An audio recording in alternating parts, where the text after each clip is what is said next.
ଅନ୍ୟମାନଙ୍କ ସହ କରନ୍ତୁ ନାହିଁ, କାରଣ ସବୁ ଫଳର ସ୍ୱାଦ ଅଲଗା। ଜୀବନ ଜୀଇଁବାଟା ଏତେଟା ସରଳ ନୁହଁ।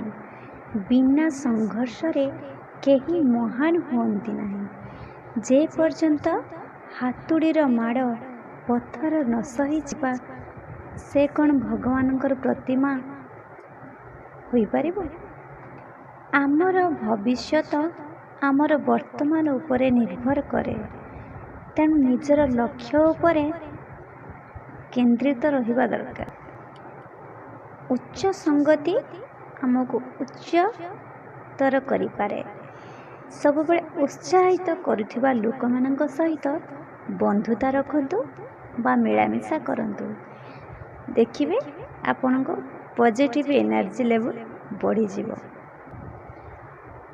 କଠିନ ପରିଶ୍ରମ ଆପଣଙ୍କୁ ସେଇଠି ପହଞ୍ଚାଇପାରେ ଯେଉଁଠି ହୁଏତ ଆପଣଙ୍କ ସୌଭାଗ୍ୟ ଆପଣଙ୍କୁ ପହଞ୍ଚେଇଥାଏ। ନିନ୍ଦାକୁ ଡରନ୍ତୁ ନାହିଁ, କାରଣ ନିନ୍ଦା କରୁଥିବା ବ୍ୟକ୍ତି ଆପଣଙ୍କର ସଫଳତା ପାଇଲା ପରେ ତାଙ୍କର ମତ ପରିବର୍ତ୍ତନ କରିଥାନ୍ତି। ଭୁଲ ହେବାଟା ଏହାର ପ୍ରମାଣ କି ଆପଣ ପ୍ରଚେଷ୍ଟା ଜାରି ରଖିଛନ୍ତି। ତେଣୁ ଭୁଲ ହେବାଟା ଆପଣଙ୍କ ପାଇଁ ଆଉ ଗୋଟେ ସୁଯୋଗ ନିଜକୁ ଆଉ ଥରେ ସତ୍ଚେଷ୍ଟା କରିବା ପାଇଁ। ଯଦି ଆପଣ ସେହି ଭୁଲରୁ କିଛି ଶିଖନ୍ତି, ତେବେ ସେହି ଭୁଲଟା ଆପଣଙ୍କର ସଫଳତା ପାଇବାର ଗୋଟେ ସିଢ଼ି ପାଲଟିଯାଏ। ଯଦି ଦୁନିଆ ଆପଣଙ୍କୁ ଦୁର୍ବଳ ଭାବୁଛି, ତେବେ ଆପଣଙ୍କର ଜିତିବାଟା ନିହାତି ଜରୁରୀ। କାହାର ପାଦ ତଳେ ପଡ଼ିକି ସଫଳତା ପାଇବା ପରିବର୍ତ୍ତେ ନିଜ ପ୍ରଚେଷ୍ଟାରେ କିଛି ହୋଇକି ଦେଖାଇବା ନିହାତି ଜରୁରୀ। ସମୟକୁ ଜମା ଗଡ଼ାନ୍ତୁନି, ସମୟର ସଦୁପଯୋଗ କରନ୍ତୁ, କାରଣ ସମୟ ପାଖରେ ଏତେଟା ବି ସମୟ ନାହିଁ କି ସେ ଆପଣଙ୍କୁ ଆଉ ଥରେ ସୁଯୋଗ ଦେବ ବା ଆଉ ଥରେ ସମୟ ଦେବ। ଯିଏ ସମୟର ସଦୁପଯୋଗ କରିଛି ସେ ବୁଦ୍ଧିମାନ, ସେ ସଫଳତାର ଶୀର୍ଷରେ ପହଞ୍ଚିଛି। ଲୋକ ଭାବି ଭାବି ରହିଗଲେ ଆଉ ଲାଇଫଟା ଏମିତି ଫାଲତୁରେ ବିତିଗଲା। କିନ୍ତୁ ଭାବିବା ଠାରୁ ବେଶୀ କାର୍ଯ୍ୟ କରିବା ଦରକାର, ତେବେ ସିନା ଭାଗ୍ୟ ବଦଳିବ। ସଫଳତା ପାଇବା ପାଇଁ ଯେତେ ପାରେ ସମ୍ଭବ ସେତେଟା ଏକ୍ସକ୍ୟୁଜ୍ ଦେବା ବନ୍ଦ କରିବା ଉଚିତ। କଠିନ ପରିଶ୍ରମ ହିଁ ନିଜକୁ ସଫଳତା ଓ ଶାନ୍ତି ଦେଇପାରେ।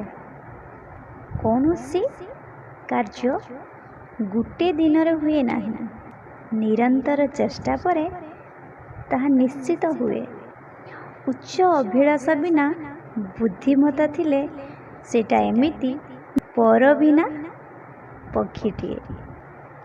ମହାନ କାର୍ଯ୍ୟ କରିବା ପାଇଁ ସବୁଠାରୁ ସଠିକ୍ ଉପାୟ ହେଉଛି ଆପଣ ହୃଦୟର ସହିତ ସେଇ କାମକୁ ଥରେ ଭଲ ପାଇବା ଆରମ୍ଭ କରନ୍ତୁ ନା। ସବୁ ଆପେ ଆପେ ଠିକ୍ ହୋଇଯିବ ବା ଠିକ୍ ବାଟରେ ଆପଣ ଆଗେଇ ଯିବେ। କେହି ଆପଣଙ୍କୁ ସେତେବେଳେ ସାହାଯ୍ୟ କରିପାରିବ ଯେତେବେଳେ ଆପଣ ନିଜେ ନିଜକୁ ସାହାଯ୍ୟ କରିବାକୁ ଇଚ୍ଛୁକ ଥିବେ। ସେ ସବୁ ରାସ୍ତାକୁ ଭୁଲି ଯାଆନ୍ତୁ ଯାହା ଆପଣଙ୍କ ଲକ୍ଷ୍ୟ ଆଡ଼କୁ ଆସୁନାହିଁ। ତାହା ଯେତେ ବି ସୁନ୍ଦର ହେଉନା କାହିଁକି ଦେଖାଯାଉ। ଯଦି ଆପଣ ସଫଳ ହେବା ପାଇଁ ଚାହୁଁଛନ୍ତି, ତେବେ ଆପଣଙ୍କୁ ଆପଣଙ୍କ କାର୍ଯ୍ୟରେ ଏକାଗ୍ରତା ଆଣିବାକୁ ପଡ଼ିବ। ଦୁନିଆରେ ଯେ ସମସ୍ତେ ଆପଣଙ୍କର ମିତ୍ର ତାହା ଭାବିବା ଏକଦମ ଭୁଲ। କଥାରେ ନାହିଁ, ଭିଡ଼ରେ ଯେ ସମସ୍ତେ ଭଲ ଲୋକ ଥାଆନ୍ତି ତା ନୁହଁ, ଆଉ ଭଲ ଲୋକମାନଙ୍କର ଭିଡ଼ କେବେ ବି ଲାଗେ ନାହିଁ। ପ୍ରତ୍ୟେକଟି ମଣିଷ ନିଜର ଯୋଗ୍ୟତା ଅନୁସାରେ ଚମକିଥାଏ, ଇଚ୍ଛା ଅନୁସାରେ ନୁହଁ। ଯାହା ସହଜରେ ମିଳିଯାଏ ତାହାର କଳ୍ପନା କିଏ କରିଛି? ଜିଦ୍ ତ ସେହି ଜିନିଷ ପାଇବା ପାଇଁ ଯାହା ଭାଗ୍ୟରେ ବି ଲେଖା ନାହିଁ। ଏହି ବାକ୍ୟ ସେଇମାନେ କରିପାରନ୍ତି ଯେଉଁମାନେ ନିଜ ଉପରେ ବା ନିଜର ଆତ୍ମବିଶ୍ୱାସ ଉପରେ ସଚେତନ ଥାଆନ୍ତି, ପୁରା ବିଶ୍ୱାସରେ ଭରପୁର ହୋଇ ଉଠିଥାନ୍ତି। ଯେତେବେଳେ ସବୁ ଜିନିଷ ବା ସମସ୍ତେ ହାତ ଛାଡ଼ି ଦେଇଥାନ୍ତି, ସେତେବେଳେ ଶିକ୍ଷାକୁ ବା ବହିଟିକୁ ନିଜର ପ୍ରକୃତ ବିବେଚନା କରନ୍ତୁ। ଆପଣଙ୍କୁ ନା ସେ କେବେ ଧୋକା ଦେବ, ନା କେବେ ଏକା ଛାଡ଼ିବ, ନା କେବେ ବିପଦରେ ପକାଇବ। ତେଣୁ ପୁସ୍ତକଠାରୁ ଅଧିକ ବିଶ୍ୱସନୀୟ ବନ୍ଧୁ ଆପଣ କେଉଁଠାରୁ ବି ପାଇବେନି।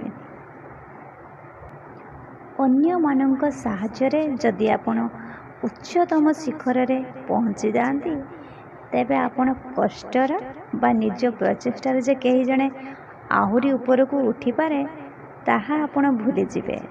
ସେ ଶାନ୍ତି ଆପଣଙ୍କୁ କେହି ଦେଇପାରିବେ ନାହିଁ। ତେଣୁ ନିଜ ପ୍ରଚେଷ୍ଟାରେ କିଛି କରିକି ଦେଖାନ୍ତୁ ନା।